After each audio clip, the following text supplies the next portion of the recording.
This goddamn book is so good, but so frigging annoying at the same time. What the hell do I mean?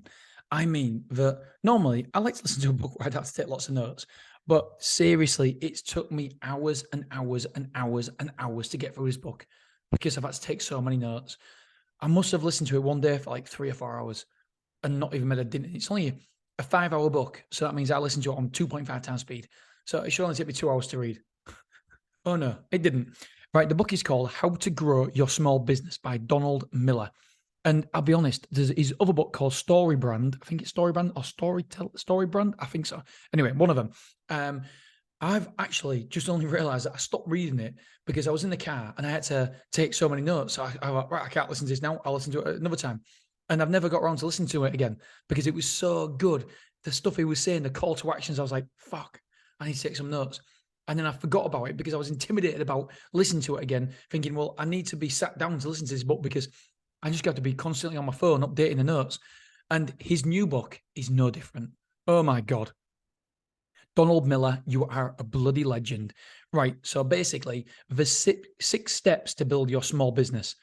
And I'm not going to go through them all now because if I do that, then it's going to be incredibly long podcast. You might please read the book. If you're in business, read this goddamn book. It is brilliant. So step one basically is about creating a mission statement, and everybody's supposed to be aligned. Your culture, yeah, it's really, really good. Step two for me is it marketing? Is that step two?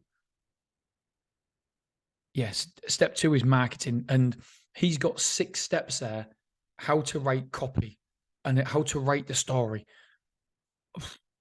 So much notes, so many notes. I've literally almost copied it word for word. I tell you what, I'll tell you this bit, and then we'll wrap it up. But you must read this book. So you've got marketing. It has to be talking about the customer, surviving and thriving. If you don't do that, they will tune out. Use story to your story has to use short, sharp sound bites. So he uses a story brand framework. I think that's his previous book name, Story Brand. So there's a 7-part framework, although I've only got 6 frameworks here. Must have missed one. So step one is a character. So you've got to create a character who wants something. A hero wants to disarm the bomb. The athlete wants to win the race. A central character wants something to talk about. A central character wants something. So a central character needs something, wants something. Talk about what the customer wants, because the central character is the customer. What do they want? What do they need? Do they want to have a long and happy life? Be specific, i.e. a marriage counsellor. You've got to say a tagline. And our clients want to rekindle the love they once shared with their spouses. What does your customer need from your small business? Number 2, the hero must overcome a conflict. So what are some of the problems? I haven't read it all, by the way. I'm just going right to the bottom. What are the problems? I've gone right to the bottom of step number 2. What are the problems our customer have that your product will serve? And then number 3, meet the guide. Every single hero has a guide. So in Karate Kid has a guide. What's he called? I don't know. I forgot his name. So you're the guide. You're the person. You have to. I'm trying to be brief here. So basically, they're saying the guide is all about the hero. The guide is all about serving the hero. It's not about you.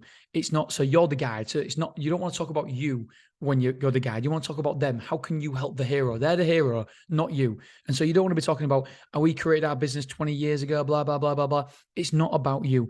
In order to be the guide, you need to express 2 things: empathy and demonstrate authority. There's loads of examples how to do it. But it's just, I've got too many notes. Number 4, you've got to give them a plan. There has to be a plan. So, and this is a really interesting bit. You must create a 3 or 4-step plan, not an ever 5, because 5 steps, 5 plans is too much for someone. It's supposed to be easy. 5 steps represents hard, difficult, a lot of work. 4 steps is okay. 3 steps is a perfect number, he says. And he goes through the steps, what it should be. Number 5, call to action. Buy my stuff now. Buy it now. There must be a call to action. People need leading down there. Step 6, a hero needs to avoid failure. What negative consequences does my service or product help the customer avoid? What pain or frustration is your product or service saving your customer from having that experience? It's as you can tell, I've got bucket loads of notes here, and it's very, very hard because I've got so many in each category that I'm trying to take one from there and not read the whole lot. And so, anyway, read the book. It's a really, really good book. I'll stop banging on, but it's beautifully written, everything. I love you. I appreciate you. I'll see you tomorrow.